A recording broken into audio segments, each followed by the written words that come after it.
Ma'am, छात्रों का जिस तरीके से शक्ति प्रदर्शन हुआ है, इट्स रिडिकुलस। हमारे ही बच्चे हैं, देश का भविष्य है, ये संसद उन्हीं का है, किसी की जागीर नहीं है। अरे यार कुछ मतलब जेन्युइन समस्या है। हम सब, राहुल जी कितने समय से इस समस्या को रेज कर रहे हैं, इसके बारे में बात कर रहे हैं। हम सब कह रहे हैं डिस्कस करो, एजुकेशन प्रॉब्लम्स हैं, बड़े बड़े इश्यूज हैं, आप डिस्कस करने के लिए राजी नहीं है। और बच्चों पे आप टीयर गैस कर रहे हो और उनकी पिटाई कर रहे हो, किस लिए? बच्चे हैं हमारे। Thank you ma'am. तो ये सरकार आज स्टूडेंट्स पे जो लाठीचार्ज की, नौजवान बच्चों पे जो किए, ये डेमोक्रेसी पे हमला है।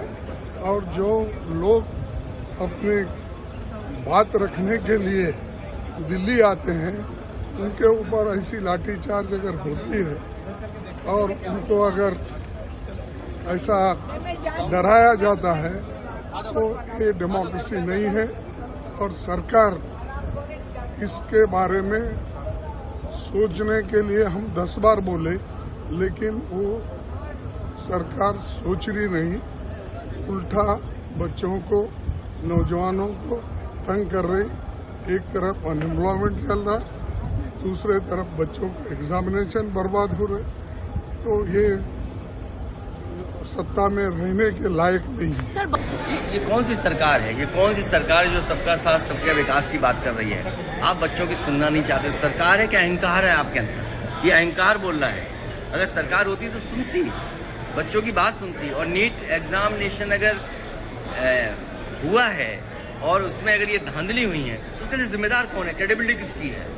किसको ये तैयारी करनी थी? आप विश्व गुरु बनना चाहते हैं, दुनिया में आप कह रहे हैं अमृत काल है, लेकिन आपके मंत्री आप नहीं हटा पा रहे हैं। और आपके यूपी के मुख्यमंत्री ने आपके दिल्ली के ऊपर आरोप लगा दिया, SIT बना करके क्या तक की तैयारी कर दी कि मंदिर में चोरी हुई। भाई सच्चाई किसने खोली? SIT ने खोली कि SIT से चंदा चोरी हो गई। कौन जिम्मेदार है इसके लिए? नीट आप एग्जामिनेशन नहीं करा रहे हो, एग्जामिनेशन कराया उसके बाद भी शिकायतें हैं। तो आप क्या, किस दिशा में देश को ले जाना चाहते हो? नौकरी रोजगार दिए नहीं। अगर नौकरी रोजगार दिए तो इतने बच्चे क्या यहाँ सड़कों पे आते? ये जो व्यवहार पुलिस का है, ऐसा तो अंग्रेजों ने भी नहीं किया। मंदिर को लूटना, विश्वविद्यालयों को बंद करना और छात्रों की ये प्रताड़ना, ये तो अंग्रेजों ने भी नहीं की हो। अंग्रेजों ने तो सुना है। अगर कोई धरना प्रदर्शन में बैठा है तो उसकी बात सुनी। इसीलिए गांधी आज दुनिया में पूजे जाते हैं। गांधी की तस्वीर, प्रतिमा दुनिया में है, इसीलिए कि उन्होंने रास्ता दिखाया कि ये आंदोलन का रास्ता है। अगर शांतिपूर्ण ढंग से अपनी मांग को लेकर के बैठे, उनके साथ ऐसा व्यवहार आप करें? बात करनी चाहिए सर सरकार को इन प्रदर्शन। सरकार को बात ही नहीं करनी चाहिए। और एक मंत्री को कितने दिन वहाँ रखोगे आप? क्यों एक जगह में बैठा के रखते हो? जब एक मंत्री एक जगह बैठता है तो अपने आदमियों को सेट कर लेता है, और अपने आदमियों को सेट करने के बाद करप्शन बड़े पैमाने पर होता है। आप बदलते रहिए। लोहिया जी यही कहते थे ना, सरकार बदलनी चाहिए उसी तरह जैसे रोटी बदलती है। तो सरकार में बैठे हुए मंत्री तो बदलें। और अभी तो सरकार सम्मानजनक, नहीं तो सम्मानजनक बदलाव सरकार का ना हो जाए कहीं। ये जो आंदोलनकारियों को हटा रहे हैं, कहीं सम्मानजनक विदाई सरकार की ना हो जाए। आपने आखिरी बार कब ये देखा था? मुझे तो स्मरण नहीं है।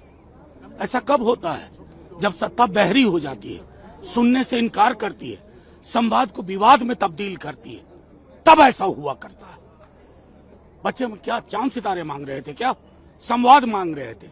अहंकार में डूबे हुए हो, पूरे देश की पॉलिटिकल पार्टी को तोड़ रहे हो और कहते हो चाणक्य नीति। चाणक्य देख लो, इस चाणक्य नीति का जवाब जनता दे रही है। किसी का आंदोलन नहीं है, ये स्पॉन्टेनियस है। आपको पार्लियामेंट के दरवाजे बंद करने पड़े। ये डर लोगों ने आपके अंदर पैदा किया। इस डर से सीखिए और संवाद का रास्ता खोलिए। जहां जरूरत हो माफी मांगिए, कार्रवाई करिए। अहंकार की उम्र सीमा बहुत नहीं होती। मुझे लगता है कि आंदोलन सबको करने का अधिकार है। अपने देश में लोकतंत्र है और हर एक आदमी को, हर एक समाज को, हर एक संगठन को शांति से आंदोलन करने का पूरा अधिकार है। लेकिन अगर कोई कानून हाथ में लेकर आंदोलन करते तो वहाँ पुलिस अपना काम करती है। तो जिस तरह मतलब हमारे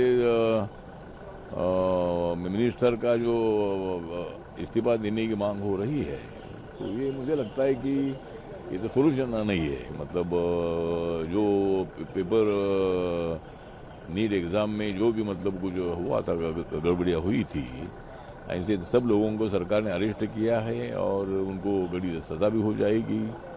लेकिन धर्मेंद्र प्रधान जी का इस्तीफा मांगने के लिए इतने दिन अनशन चल रहा है। हम समझते हैं जो स्टूडेंट की तकलीफ हम समझ सकते हैं और ऐसा तो नहीं होना चाहिए, लेकिन कुछ समाज के कुछ घाती लोग उन्होंने मतलब पेपर फूटी का काम किया है और वो सबको मतलब अरेस्ट किया है। इसीलिए प्रोटेस्ट चल रहा है। लेकिन मुझे लगता है कि इस संबंध में मतलब कोई चर्चा होनी चाहिए और मुझे लगता है कि धर्मेंद्र प्रधान जी का इस्तीफा मांगना इतना ठीक नहीं है। लेकिन इसमें सुधार क्या होना चाहिए, क्या दोबारा इसी तरह का पेपर फूटी ना हो, उसके लिए क्या करना चाहिए, इसके संबंध में सुझाव देने की आवश्यकता है। इसीलिए मुझे लगता है कि आंदोलन करना है तो शांति से आंदोलन में करो, कानून हाथ में लेंगे तो पुलिस उनका काम करती रहेगी।